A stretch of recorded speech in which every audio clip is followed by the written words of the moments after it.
मध्य पश्चिम और उत्तरी क्षेत्रों के राजभाषा सम्मेलन के आयोजन के उपलक्ष्य में एक प्रेस वार्ता की जा रही है। यह क्षेत्रीय सम्मेलन कल जयपुर में JECC सीतापुरा में आयोजित किया जा रहा है,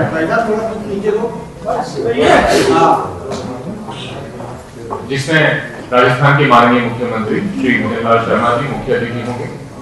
साथ ही केंद्रीय गृह राज्य मंत्री श्री नित्यानंद राय जी विशिष्ट अतिथि के रूप में उपस्थित मुख्यमंत्रीगण, सांसदगण और अनेक विशिष्ट अतिथि उपस्थित होंगे, जिसमें बड़ी संख्या में विशेष जानकारी आपको चीफ सचिव महोदय द्वारा दी जाएगी। मैं आपको बताना चाहूंगा कि इसमें जो मध्य, उत्तर और पश्चिम क्षेत्रों के कुल देश के 13 राज्यों के मंत्रालयों के विभिन्न मंत्रालयों विभागों के वरिष्ठ अधिकारी इसमें सम्मिलित होंगे और उसमें राजभाषा पुरस्कार वितरण समारोह भी आयोजित किया जाएगा। तो आप सभी से अनुरोध है कि इस महत्वपूर्ण आयोजन की आप अपने स्तर पर PIB जयपुर के अधिकारीगण उनका सहयोग हमारे साथ है। हम आपसे ये अपेक्षा रखते हैं और आपसे अनुरोध करते हैं कि इस आयोजन की प्रमुखता से कवरेज आपके माध्यम से हम कर सकें। आप सभी का इस कार्यक्रम में स्वागत है राजभाषा विभाग की ओर से, PIB जयपुर की ओर से। और आपको आज के कार्यक्रम से संबंधित प्रेस रिलीज और कल के कार्यक्रम के बाद की प्रेस रिलीज आपको ईमेल के माध्यम से या सॉफ्ट कॉपी जिस तरह से सुविधाजनक होगा आपको उपलब्ध कराई जाएगी। मैं अनुरोध करता हूँ डॉक्टर मीनाक्षी जौली जी आज की प्रेस वार्ता आरंभ। मेरा नाम मीनाक्षी जौली है और मैं राजभाषा विभाग में संयुक्त सचिव हूँ। जैसा कि आप जानते हैं, भारतीय संविधान द्वारा 14 सितंबर 1949 को हिंदी को राजभाषा के रूप में अंगीकार किया गया था। संघ की राजभाषा हिंदी है और लिपि देवनागरी है। राजभाषा संबंधी संवैधानिक प्रावधानों का अनुपालन सुनिश्चित करने और संघ के सरकारी कामकाज में हिंदी के प्रयोग को बढ़ावा देने के लिए जून 1975 में राजभाषा विभाग की स्थापना गृह मंत्रालय के एक स्वतंत्र विभाग के रूप में की गई थी। माननीय प्रधानमंत्री श्री नरेंद्र मोदी जी के नेतृत्व में और माननीय गृह मंत्री श्री अमित शाह जी की प्रेरणा से जहां एक और अमृत काल में देश प्रगति के पथ पर अग्रसर है, वहीं दूसरी ओर राजभाषा हिंदी के विकास और प्रयोग में वृद्धि के साथ साथ भारतीय भाषाओं की समृद्धि से आत्मनिर्भर भारत एवं विकसित भारत का मार्ग प्रशस्त हो रहा है। बदलते हुए समय की आवश्यकताओं के अनुसार हिंदी को तकनीकी दृष्टि से समृद्ध और व्यापक बनाने के लिए देश की मातृभाषाओं के विस्तार व विकास के लिए राजभाषा विभाग ने अनेक नवोन्मेषी कार्य किए हैं। इनमें वर्ष 2021 में हर वर्ष हिंदी दिवस पर व्यापक स्तर पर अखिल भारतीय राजभाषा सम्मेलन आयोजित किया जाना तथा डिजिटल शब्दकोश हिंदी शब्द सिंधु का निर्माण प्रमुख है।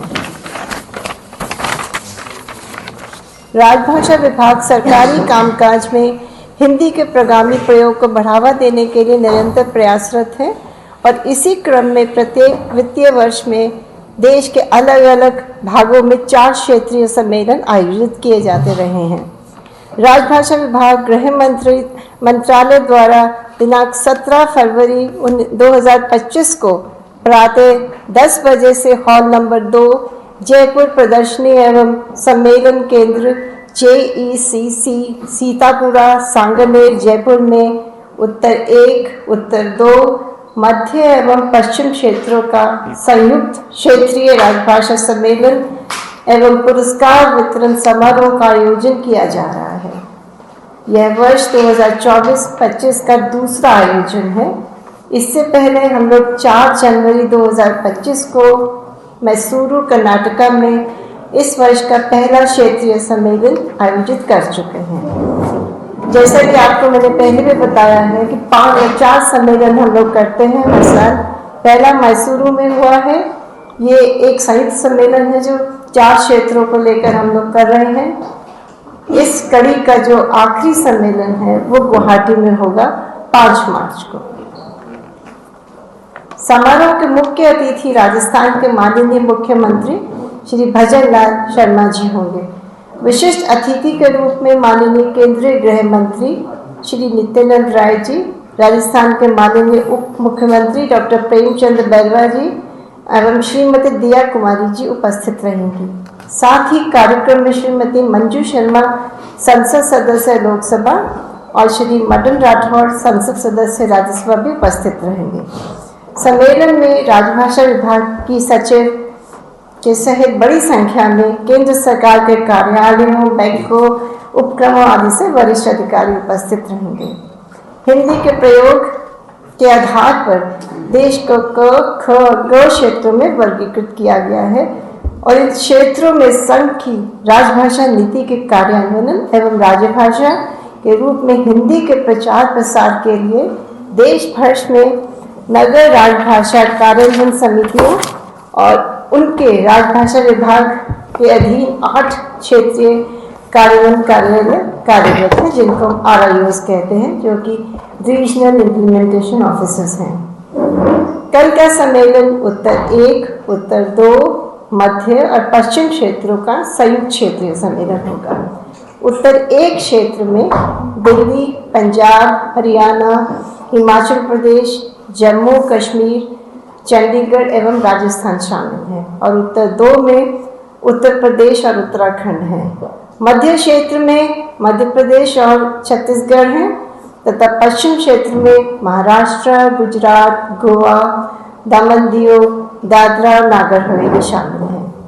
समारोह में मुख्य अतिथि, जैसे मैं बता चुकी हूँ, राजस्थान के माननीय मुख्यमंत्री जी रहेंगे, जिनके कर कमलों से इन क्षेत्रों में स्थित विभिन्न कार्यालयों, बैंकों, उपक्रमों को विभिन्न श्रेणियों के अंतर्गत राजभाषा में उत्कृष्ट कार्य करने हेतु पुरस्कार प्रदान किए जाएंगे।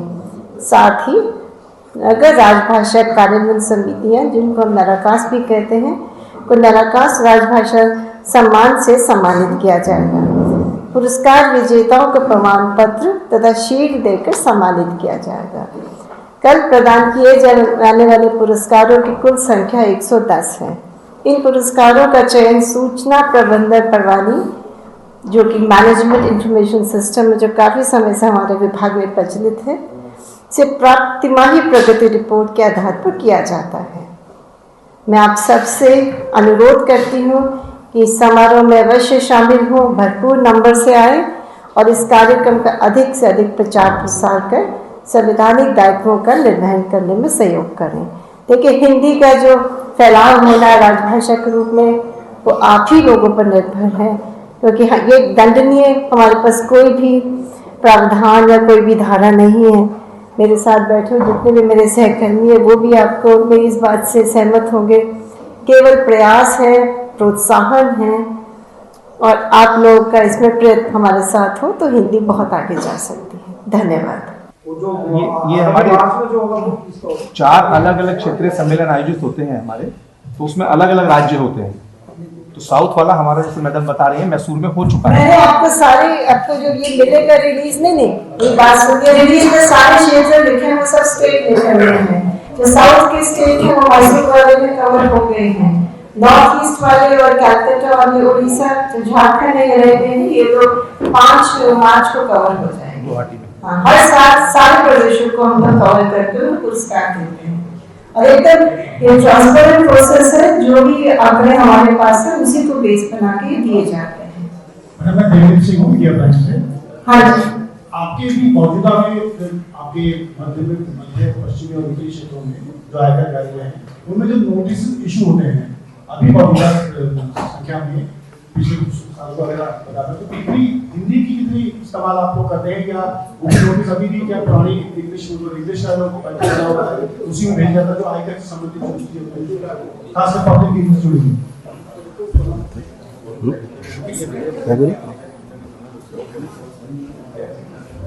इनकम टैक्स का नोटिस पूछना है। ज़्यादातर द्विभाषी होते हैं, कुछ जगह पर कंप्यूटर जनरेटेड। अभी हेलो, आयकर कार्यालय के द्वारा जो नोटिस जारी किए जाते हैं वो अधिकांश तो द्विभाषी रूप में जारी होते हैं। कहीं कहीं कंप्यूटर जनरेटेड जब नोटिस होते हैं तो कंप्यूटर एप्लीकेशन में वो अंग्रेजी में भी जा रहा होगा, लेकिन जो लीगल प्रोविजन है वो ये है कि वो दोनों भाषाओं में जारी किए जाने चाहिए, क्योंकि वो पब्लिक सूचना के लिए होते हैं। वो दोनों भाषाओं में अधिकांशतः जारी होते हैं। हो सकता है कहीं कोई अंग्रेजी में भी जारी हो रहा हो, वो कंप्यूटर जनरेटेड होगा। तो मेरे हिसाब से ज्यादातर अंग्रेजी में ही जारी होते हैं, ठीक है, कोई बात नहीं। वो नहीं, आपके हिसाब से नहीं, या तो ठीक है। हमें आंकड़े दीजिए आप। जब आप हमसे एक सीधा प्रश्न पूछे, मुझे आंकड़े दीजिए, मैं अभी नहीं बाद में आपको जवाब दूंगी। और मैं आपसे भी कहना चाहूंगी मैडम, एक लेट मी कंप्लीट। हिंदी का जो ये प्रोसेस है एक सतत प्रक्रिया है किसी भी चीज को अपनाने में, और उसको मेरा आपसे आग्रह है कि आप अब तक के काम से, अब तक के आपके प्रयास से खुश हैं? क्या ये मानते हैं कि आपके प्रयास अब तक बहुत बड़े सफल रहे? हमारी तरफ से पूरा इसमें प्रयास हुआ जी। मैम, ये किस तरीके से चयन किया गया है? आपका कमेटी तो बनाई गई, किन अधिकारियों को? कोई कमेटी नहीं है इसमें। जो भी इंफॉर्मेशन आपके पास है उसमें ये होता है कि कितने पत्र हिंदी में गए हैं, कितने अंग्रेजी में गए हैं, कितनी टिप्पणियां हिंदी में मीटिंग्स होती है जिसकी वार्तालाप हिंदी में होता है। बहुत सारे 30 या 32 इसमें प्रश्न होते हैं जिसका उत्तर आप लोग एक फॉर्मेट में डाल के उसको उसमें अपलोड करते हो, ठीक है। मैनेजमेंट इंफॉर्मेशन सिस्टम कहते हैं उसको। तो हर मंत्रालय, हर बोर्ड, हर बैंक उसमें अपने इंफॉर्मेशन हमारे पास हर महीने या 3 महीने में भेजते हैं, जिसको एकत्र करके उसकी रैंकिंग होती है। नहीं, जैसे हिंदी आप कह रहे हैं कि वो अपलोड करते हैं, तो अपलोड में जो लिख देंगे सिर्फ हिंदी में ही नहीं, जो नहीं, आपको किसी पर तो विश्वास है, उनके सबसे जो सीनियर अधिकारी वो उसको सर्टिफाई करते हैं। जब तक वो सर्टिफाई नहीं करेंगे, उसका सर्टिफिकेट ना हो, एक्सेप्टेबल नहीं होता है। ये एक मापदंड है उसको इवैल्यूएट करने का, उसके बिना वो एक्सेप्ट नहीं होता। हमारे विभाग की तिमाही प्रगति रिपोर्ट होती है, क्वार्टरली प्रोग्रेस रिपोर्ट, जिसको मैडम चर्चा कर रही है, वो अपलोड होती है। लेकिन जिस भी कार्यालय की होगी उसके कार्यालय प्रमुख बाकायदा उसको वेरीफाई करेंगे कि ये रिपोर्ट जो जा रही है ये मैंने देख लिया है और ये ठीक है। उसके बाद वो हमारे सिस्टम में आती है और उसके बाद फिर मूल्यांकन होता है। जी एक्सक्यूज मी, प्लीज, जो भी सवाल पूछ रहे हैं आप प्लीज अपना इंट्रोडक्शन कर दीजिए, है ना। कुछ लोग करते हैं।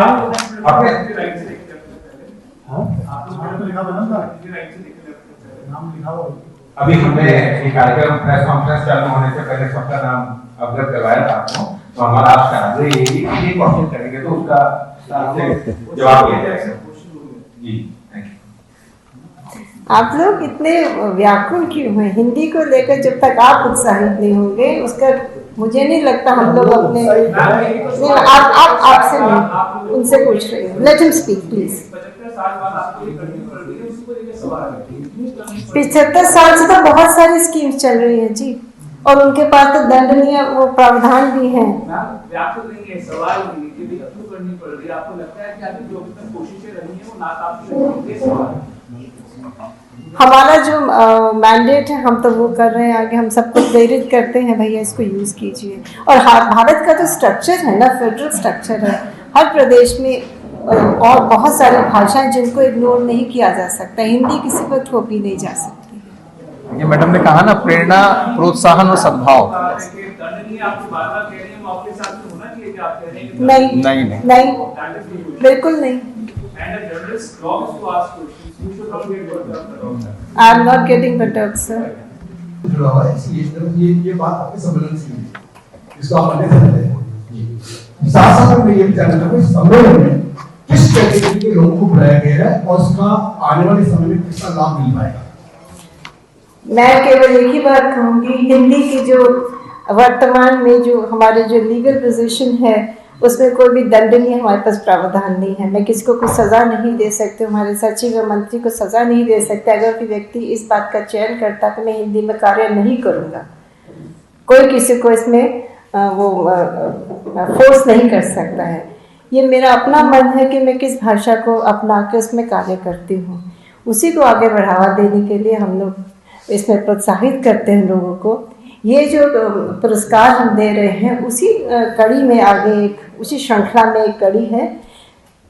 नहीं, मैं सच कह रही हूँ, इसमें आप अगर चाहते हैं तो हम नहीं, हम आपको अपने पूरे हमारे आंकड़े आपको दे देंगे, जो मैनेजमेंट इंफॉर्मेशन सिस्टम से वो इंफॉर्मेशन जो आप ही लोग उसमें फीड करते हैं। आपसे मेरा मतलब जो उपक्रम है, जो बैंक है और जो बाकी विभाग हैं, उसी को हम लोग रैंक करके उसके बाद उनके जो शीर्ष नेतृत्व है वही लोगों को हम इन्वाइट करते हैं और उनका अपना मन है वो कितनी टीम लेके आते हैं, किसके श्रेणी के लोगों को लेके आते हैं। हमारी तरफ से इसमें कोई भी भेदभाव नहीं किया जाता है। कितने प्रतिनिधि चाहिए?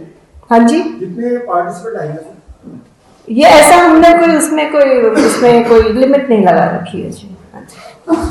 सरकारी कार्यक्रम है, इसमें जितना आप खुद समझ लीजिए कितने लोग आने चाहिए, इसमें कोई हमने वो नहीं लगा रखी है। इसमें 4 क्षेत्रों को हम लोग कवर कर रहे हैं। जो उत्तर एक क्षेत्र है उसमें दिल्ली, पंजाब, हरियाणा, हिमाचल प्रदेश, जम्मू और कश्मीर, चंडीगढ़ और राजस्थान। उत्तर 2 क्षेत्र में उत्तर प्रदेश और उत्तराखंड है। मध्य क्षेत्र में मध्य प्रदेश और छत्तीसगढ़ है और पश्चिम क्षेत्र में महाराष्ट्र, गुजरात, गोवा, दमन द्वीप, दादरा नगर हवेली है जी। इन सभी को मिलाकर ये सम्मेलन 3,500 से ज्यादा लोग आएंगे इसमें। और इसमें मैं आपको ये भी सूचित करना चाहूंगी कि 3,500 से अधिक लोग अपेक्षित हैं, जो एक बहुत बड़ी संख्या है। मैं आप सबको भी आमंत्रित करूंगी, आप सब भरपूर नंबर्स में आए। Thank you. धन्यवाद आप सबका।